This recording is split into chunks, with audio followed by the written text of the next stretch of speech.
thank the gentlelady. I will now recognize Mr. Kiley of the great state of California. Thank you, Mr. Chair. Thank you to our witnesses for the incredible courage that you've shown in sharing with America the heartbreak and horror that you've endured. Please continue to advocate. Yours are the most powerful voices in trying to prevent other parents and grandparents from experiencing the horror and heartbreak that you have. We will never be able to fully eradicate crime from our communities, but we can reduce those crimes that result from failed politics, from radical ideologies, from insane policies.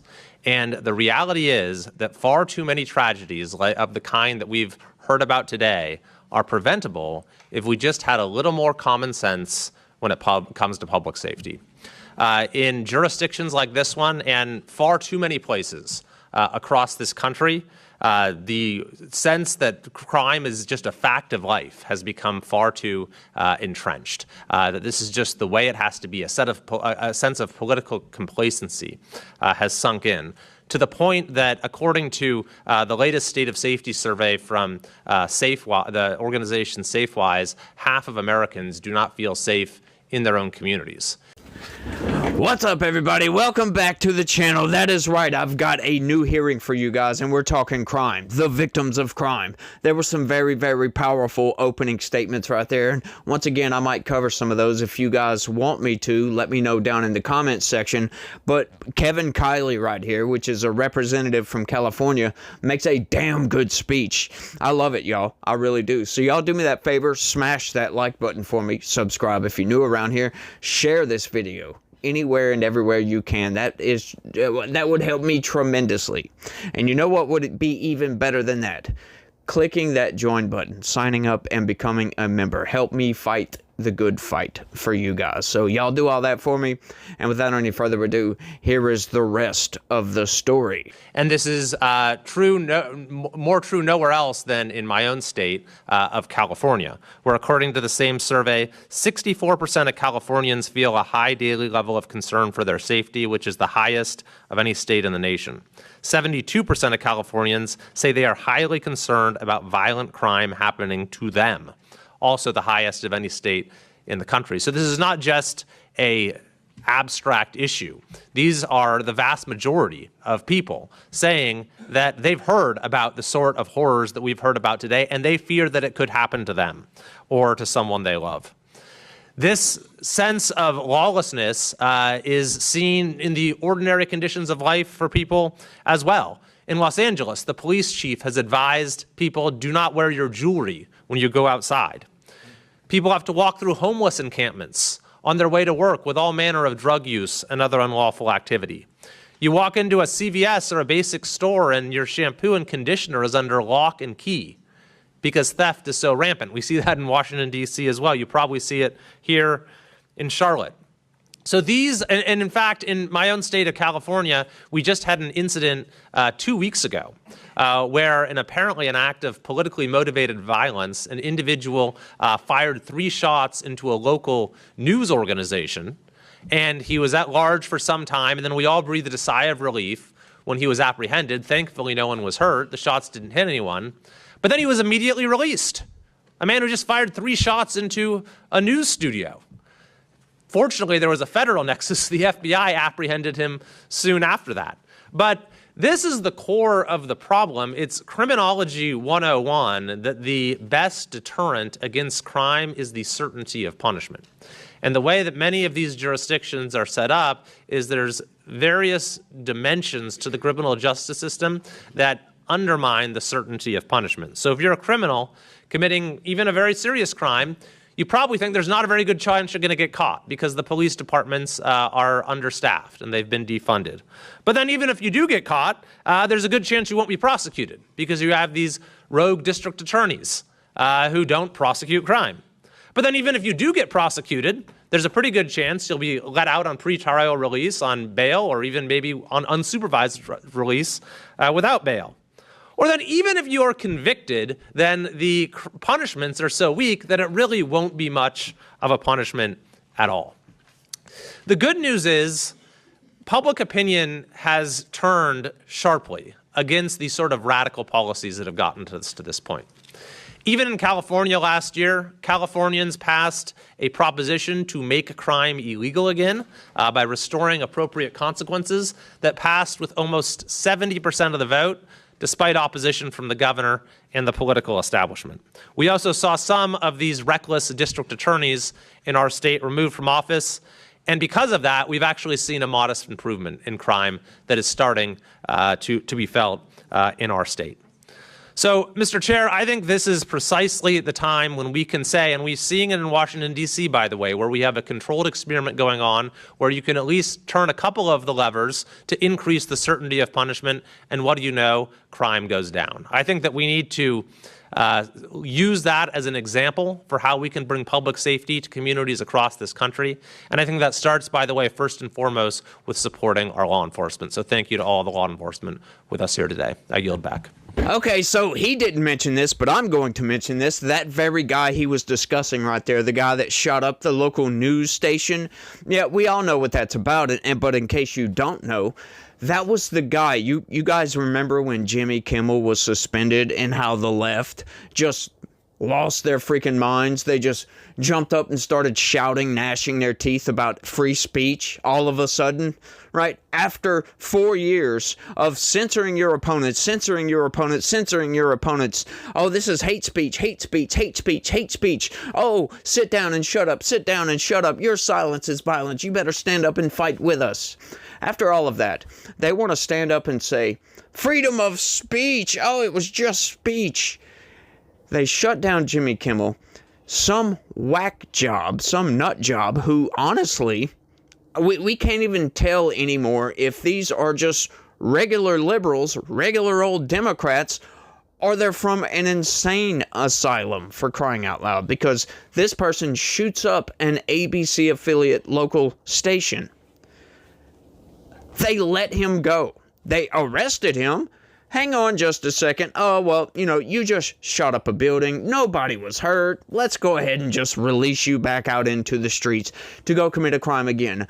Good thing that the FBI is doing their damn job and went and nabbed this guy, took him back off of the streets and put him back behind bars where these people belonged. Folks, it is absolutely insane, the crime in this country.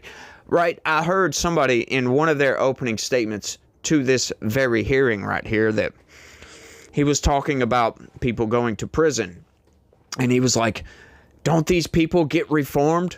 Like, talking about going and, reforming themselves while they're in prison. And I'm just sitting here shaking my head. I'm like, no, that's not what the intent of prison is supposed to be. The intent of prison is a punishment. Why have we gotten away from this? Why do we, treat these criminals with baby gloves and treat them like they're children, treat them like, oh, they've got all these problems and, oh, they got this sob story and blah, blah, blah, blah, blah. There's people out there every single day that struggle, that go through the exact same struggles as a lot of these criminals, but you don't see these people going out robbing liquor stores or robbing banks or, home invading somebody and taking people out of the game, to say it nicely, right? We don't see this from a lot of people. And we all have problems, folks. I have my problems. I'm sure you have your problems, that we could all blame society for something, but hang on just a second.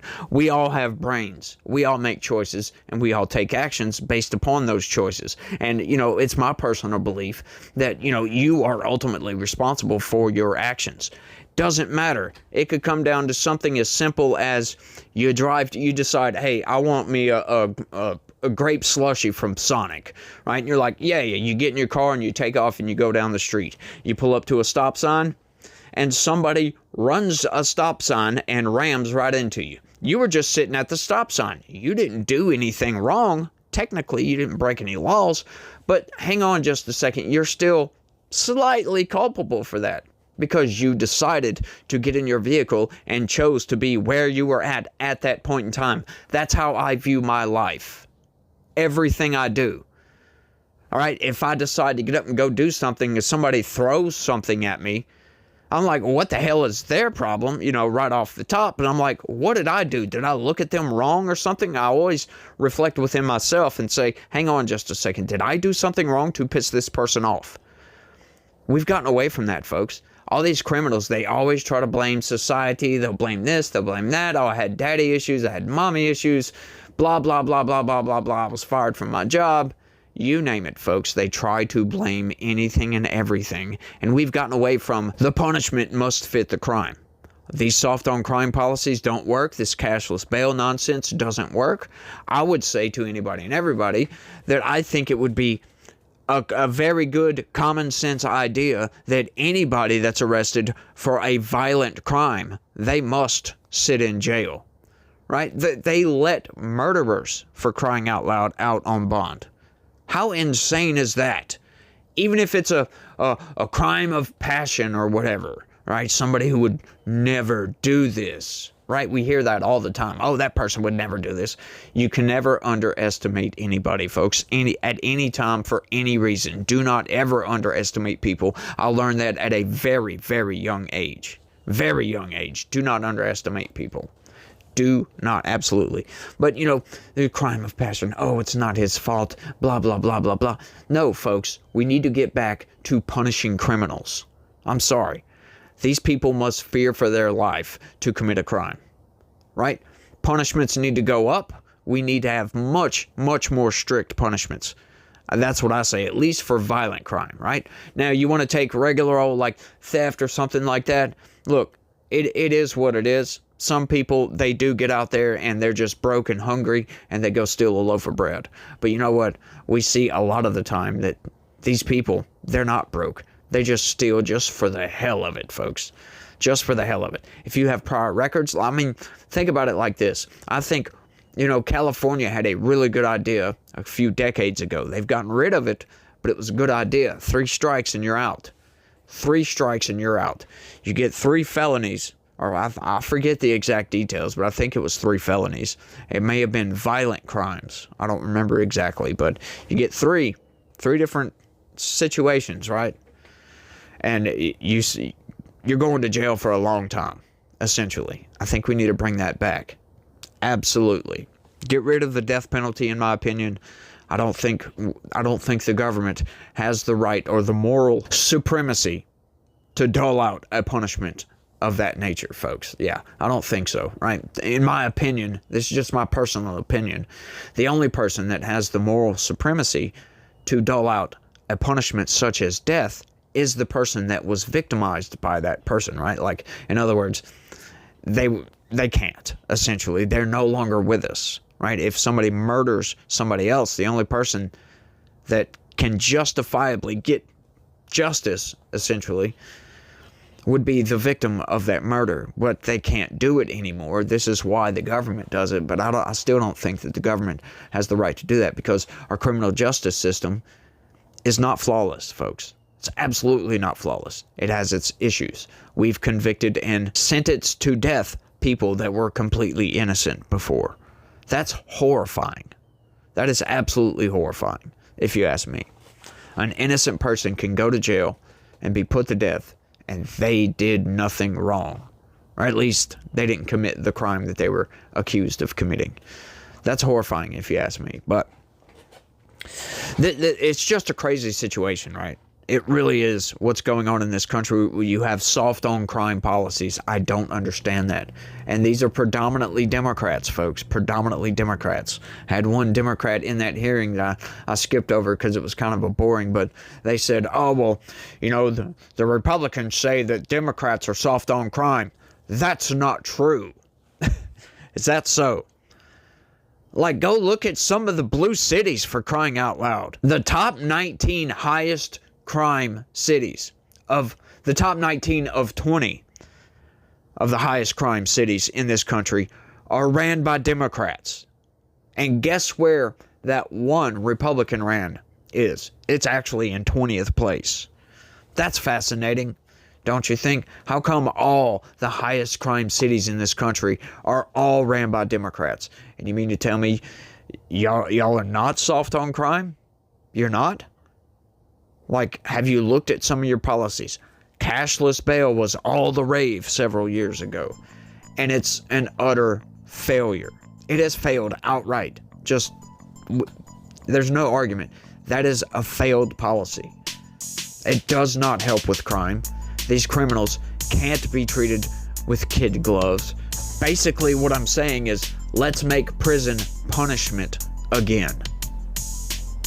Right? I mean, who agrees with me on this? I imagine you guys agree, right? So, I've rambled on for long enough. I want y'all to let me know what y'all think about all this down in the comments section. Y'all don't forget to smash that like button for me. Subscribe if you're new around here. Share this video anywhere and everywhere you can. Click that join button. Sign up and become a member. Like I said, y'all, help me fight the good fight and push back against the narrative. And y'all make sure and check out my regular news videos where we go over the corporate press and we cover news and politics, and we kind of figure out how we're being manipulated, because folks, we're being heavily manipulated by the mainstream news. So y'all do all that for me.